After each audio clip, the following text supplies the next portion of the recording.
Assalamualaikum warahmatullahi wabarakatuh. Hai semua, perkenalkan nama saya Giani Rida Dwi Lestari. Saya mahasiswi aktif semester 5 di Universitas Singapura Bangsa Karawang, Fakultas Agama Islam dengan program studi Pendidikan Agama Islam. Adapun video ini saya buat dengan maksud dan tujuan ialah untuk memenuhi tugas akhir mata kuliah media pembelajaran dengan dosen pengampu Bapak Taufik Mustafa SPDI MPDI. Baiklah teman-teman, kali ini saya akan sedikit memaparkan materi dari Toharoh atau bersuci.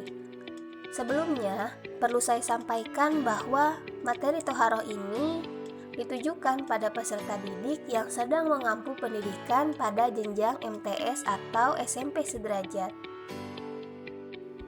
Masya Allah, pertanyaan yang sangat menarik. Pada slide sebelumnya, saya sudah sedikit menyinggung tentang materi Toharoh kali ini.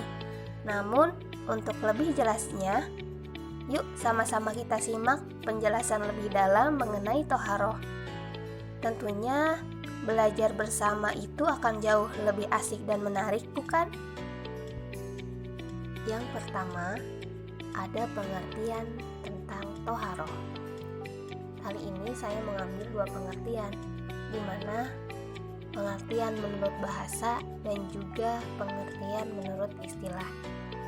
Menurut bahasa, Toharoh ini berarti bersuci, sedangkan menurut istilah atau ahli ilmu fikih, Toharoh adalah membersihkan diri dari hadas dan najis atau berbuat sesuatu yang dapat memperbolehkan seseorang mengerjakan sholat atau ibadah, misalnya dengan cara berwudu, mandi, dan juga tayamum.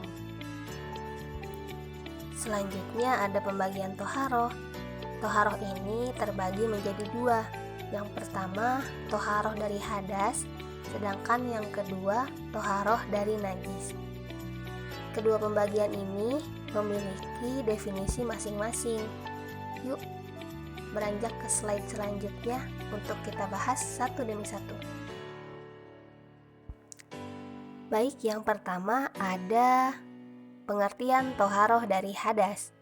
Sebelumnya kita harus mengetahui terlebih dahulu makna dari hadas tersendiri itu apa.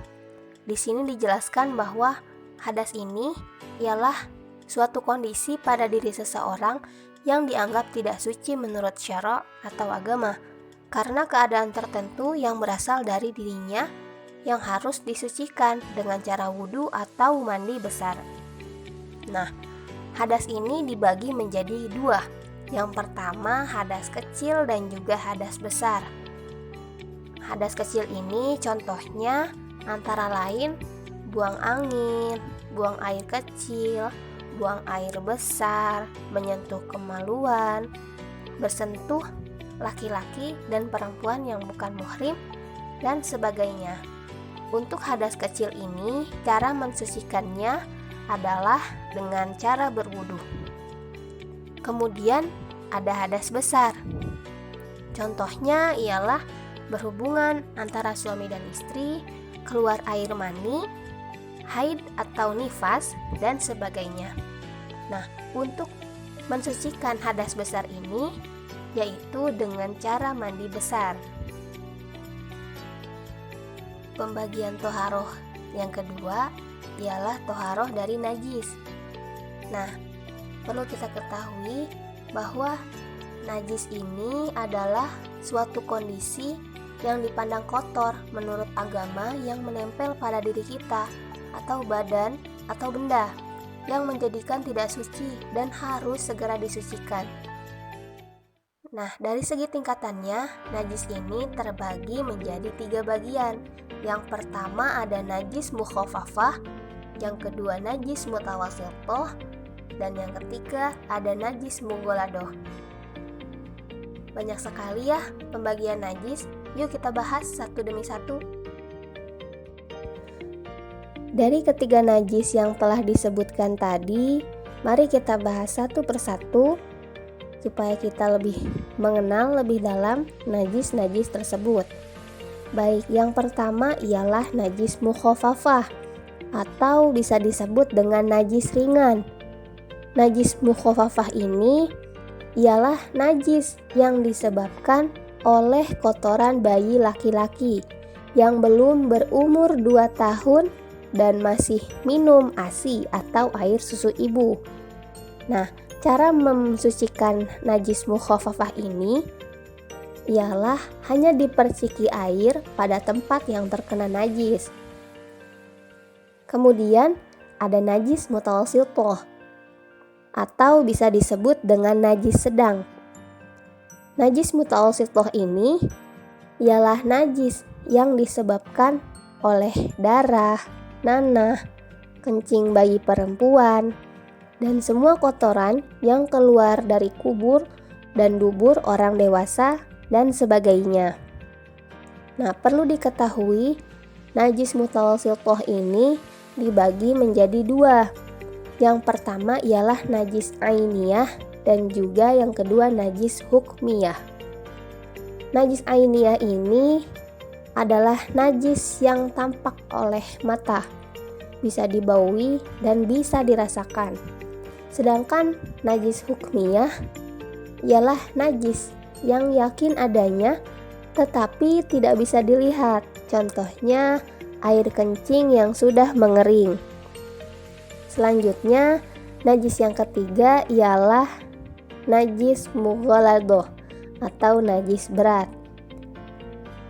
Najis mughaladhah ini adalah najis yang terkena oleh air liur anjing atau babi. Sedangkan untuk cara mensucikannya adalah dibasuh 7 kali dengan air dan salah satunya diberi tanah liat pada tempat yang terkena najis tersebut.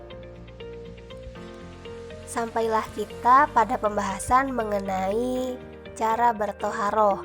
Cara bertoharoh ini bisa dengan wudhu, bisa dengan tayamum, dan juga bisa dengan mandi besar. Kita akan bahas satu persatu. Yang pertama ialah wudhu. Sesuai yang diajarkan oleh Nabi Muhammad SAW dan merupakan syarat yang harus dipenuhi ketika akan melakukan ibadah seperti sholat dan lain-lain, rukun wudhu ini antara lain yang pertama ialah niat, membasuh muka hingga batas tumbuh rambut, kemudian membasuh kedua tangan hingga sikut, keempat mengusap sebagian kepala, selanjutnya membasuh kaki hingga mata kaki dan juga tertib. Kemudian ada tayamum. Nah, tayamum ini dilakukan dengan menyapukan debu pada muka dan tangan hingga pergelangan. Perlu diketahui tayamum ini dilakukan bila dalam keadaan sakit yang dikhawatirkan akan bertambah apabila berwudu atau mandi. Kemudian tayamum ini dilakukan ketika sedang dalam perjalanan yang sulit mendapatkan air. Kemudian tidak ada air walaupun telah diusahakan. Selanjutnya ada air, tetapi ada uzur untuk memakainya, baik karena panas, dingin, bahaya yang terancam, atau karena persediaan terbatas. Selanjutnya, bertayamum apabila kita tahu ada air tetapi jauh jaraknya, dan bila kita mencarinya, waktu sholat akan habis di perjalanan. Sedangkan tayamum ini batal bila melihat air. Kemudian semua hal yang membatalkan wudhu atau mandi besar. Dan yang terakhir ialah murtad. Selanjutnya ialah mandi besar. Mandi besar ini disebut juga dengan mandi janabat dan dilakukan untuk menghilangkan hadas besar. Sedangkan rukun mandi besar yang pertama ialah niat melakukan mandi besar, yang kedua ialah meratakan air ke seluruh tubuh. Adapun sunnah dari mandi besar antara lain membaca basmalah dan berwudu terlebih dahulu sebelum mandi, kemudian menggosok badan dengan sabun, dan selanjutnya mendahulukan bagian yang kanan daripada yang kiri. Alhamdulillah, materi mengenai toharoh atau bersuci telah selesai semua kita bahas. Terima kasih kepada teman-teman semua yang sudah mau menyimak dan juga ikut belajar bersama. Mohon maaf bila sebelumnya masih banyak kekurangan. Billahi taufiq wal hidayah. Wassalamualaikum warahmatullahi wabarakatuh. See you next time.